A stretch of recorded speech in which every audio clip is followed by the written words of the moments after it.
I'm in it now. I stood in front of the cameras without my mask.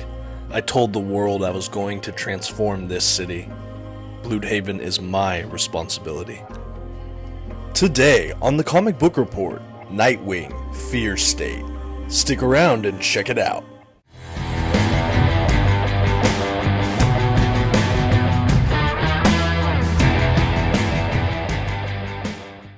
Greetings all, my name is Dominic and you're tuning in to the Comic Book Report, where we review comic books and graphic novels so you can get an idea of what to read. And today I'll be reviewing Nightwing Fear State. This is the follow-up to the first Tom Taylor Nightwing collection, and I have eagerly anticipated this one. So sit back, settle in, and let's go get started with today's review. First, some quick facts about today's collection. The issues in this volume were written primarily by Tom Taylor, and penciled primarily by Robbie Rodriguez. The issues collected were first published by DC Comics beginning in 2021. The volume itself collects Nightwing issues 84 through 86, Nightwing the 2021 annual, and Nightwing and Batgirl's feature story from Batman Urban Legends issue 10. Finally, this standard-size hardcover comes in at 152 pages. At this time, I'd like to issue a general spoiler warning. I will be flipping through the contents of today's collection, as well as commenting on plot points. You've been advised. Okay, and here's our first look at that Nightwing hardcover collection. And this is the next hardcover released after Nightwing Volume 1, Leaping into the Light. But interestingly enough, I don't know that it's considered the Volume 2, as Volume 2 is solicited to come out later this year. However, this is the next in the collection. It follows up after the issues presented in Leaping into the Light, as far as the next comics in the sequence. However, this is really a tie-in to the Fear State event, and doesn't continue the main narrative established in the earlier Nightwing volume. So I guess stay tuned for the true Volume 2 that's coming out later this year to finish up the actual storyline presented in Leaping into the Light. Another thing to note as well, the beautiful art on the hardcover is, of course, stunning like the previous edition. However, unlike Leaping into the Light, which was kind of a glossy finish on the dust jacket, this one is more of a matte finish and has a completely different texture to it. Beyond that, the binding and the matte paper stock seem pretty consistent with the other Leaping into the Light volume. As you can see here, though, the wraparound artwork is nicely glossed on the actual hardcover book itself as opposed to the dust jacket. And it's really stunning artwork, no complaints here. And now let's go ahead and compare the previous volume to this one here. If you haven't seen it already, I have done a review for Nightwing Leaping into the Light, the beginning of Tom Taylor's incredible run so far. So if you haven't checked that out yet, I'll go ahead and link the review in this video here. And with that out of the way, let's go ahead and jump into Nightwing Fear State. And I do want to say right now, I was apprehensive to read this title because I haven't actually read the Batman Fear State yet. I haven't read that storyline, and I was a little bit concerned that it would give spoilers for the event. And I would say there's some light spoilers maybe for that Fear State event, but it's pretty broad. Like, you get what Nightwing does during Fear State, as far as in his own issues, but I don't feel like I really have a firm grasp on what the Fear State event does in the Batman book itself. I feel like there's still plenty of mystery and plenty to read there for me, and I don't feel like this jumped the gun. So if you're in a similar boat where you think you might read Batman Fear State, but you want to keep current on these Nightwing collections, I think you're fine to do so personally. Like I said, I'm only now vaguely aware of what happens in Fear State, but not enough to really feel spoiled for the Batman run that I'm excited to get to. So what you do get are the 3 Nightwing tie-in issues, which are issues 84, 85, and 86, and this really tells a story about how Nightwing is essentially lured into Gotham from a fake report from someone he believes is Barbara Gordon posing as Oracle, only to find out that it's this anti-Oracle kind of cyber terrorist known as the Seer. So this sets up an adventure for Barbara Gordon, who's taking on the mantle of Batgirl again, and Nightwing as they try to find this anti-Oracle and shut her down. Along the way, they team up with other members of the Bat family, which is a lot of fun. And again, you're only vaguely aware that Fear State is happening. Gotham is currently a kind of police state, and there's a lot of craziness going on. Batman even has some appearances here. But it's a really fun 3-issue arc that, if it is a tie into Fear State, I have to imagine it's kind of tangentially so, because it really feels like its own standalone adventure, which really serves this as a collection itself. For people that just want to read Nightwing adventures, I think you could absolutely enjoy Fear State without having to get completely involved and read the other tie-ins or the event itself. You could just enjoy this Nightwing story, and I think that that is really to this collection's strength. Another thing I really loved from these Nightwing issues is that it does develop the relationship between Dick Grayson and Barbara Gordon a little bit more.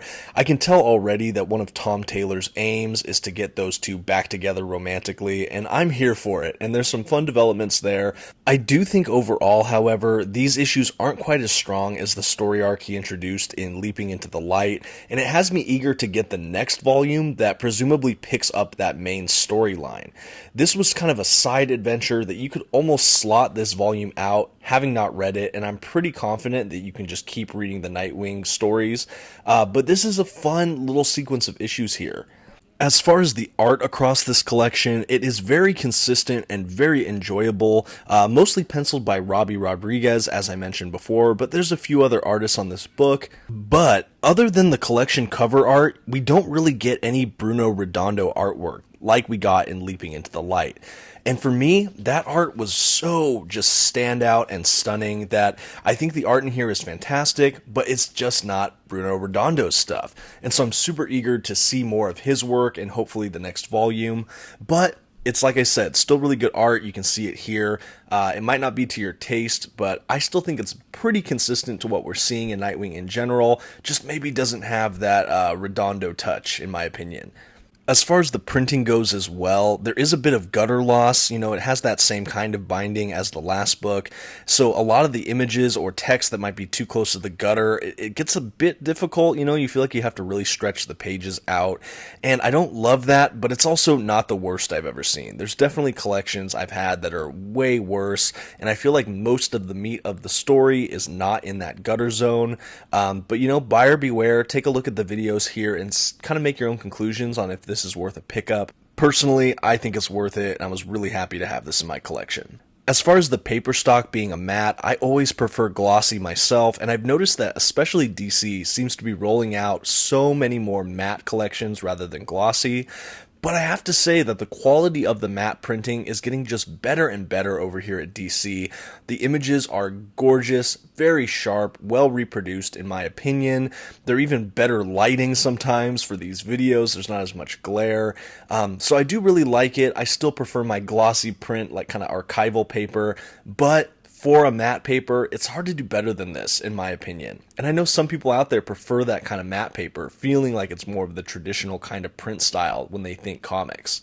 Going back to the narrative now, after the Fear State issues, we are treated to two other issues in this collection. The first of which is the Nightwing 2021 Annual, and then the Nightwing Batgirl feature story from Batman Urban Legends number 10. And both are just fantastic one-shot issues. That annual is a Nightwing Redhood story called Blood Brothers. And frankly, it's one of the highlights of this collection for me. Basically, the story starts with Batgirl telling Nightwing that there appears to be evidence implicating that Red Hood has murdered federal agents in cold blood. There appears to be a video. Suffice it to say, things look really bad for Red Hood. So Nightwing's off to find Jason Todd and see what's going on. Kind of mixed throughout this issue, we have flashbacks of when Jason Todd was first becoming the Robin for Batman, and Dick Grayson was just kind of becoming Nightwing, stepping out on his own, and we get this kind of brother relationship. We get to see these snippets of when presumably it was first developing, and some of kind of the code of brotherhood these two seem to share. In the present, we have Nightwing find Red Hood, who Red Hood claims he's innocent and being framed, and Nightwing immediately believes him, but he checks to make sure. And once they do, the two of them go on this mission to essentially uncover who's trying to frame Red Hood and bring them to justice. Overall, this was a fantastic annual and really highlighted some of the things I love about both characters, Nightwing and Red Hood. And all the stuff about their brotherhood bond, I just thought was really sweet. I have a brother myself, so I just loved it. There were some tender but epic moments with this issue. Not one to be missed if you haven't had an opportunity to check out this annual. It's collected here for you, and it might have been one of the highlights in this collection, as I mentioned. The last issue is a Christmas Carol homage following Nightwing as he's exposed to a version of the Scarecrow's fear gas, and he's effectively visited by three spirits, his past, present, and future, all represented here on Christmas Eve, a la the Christmas Carol. This one was a tad formulaic for me, but still so much fun. I love a Christmas Carol, so anytime I get a good homage to that, I just eat it up. At any rate, the issue really rounded out the collection and just gave it a real sense of we got a lot of bang for our buck, a lot of different storylines here, a fantastic collection, and actually a little bit more than I expected once I found out it was a Fear State tie-in collection. The collection itself comes to a close with a variant cover art gallery as well as some sketch work. These are always great at the end of these collected editions. It's the special features, it's the bonuses with these collected editions, and I love seeing it. I like getting to look at all the different covers, things like that.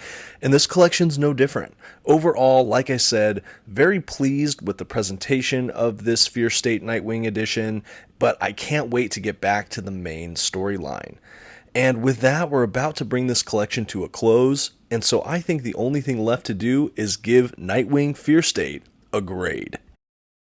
Overall, there was a great collection of stories here. The art was still really consistent, but I believe to be a little bit of a step down from last volume. For a tie-in volume, this still had a lot of heart, and it's really clear that Tom Taylor has a commanding grasp of the voices of these characters. That being said, I wasn't as gripped by these storylines as I am from the main Leaping into the Light storyline that they set up, and I'm eager to get to the resolution of that storyline. For all of these reasons, the Comic Book Report is giving Nightwing Fear State a B-. This is still absolutely an above-average collection, but I would not consider this a classic. Even still, Nightwing is going to be a pickup for me. Thank you for watching the Comic Book Report. Don't forget to give a like, and until next time, have a good one.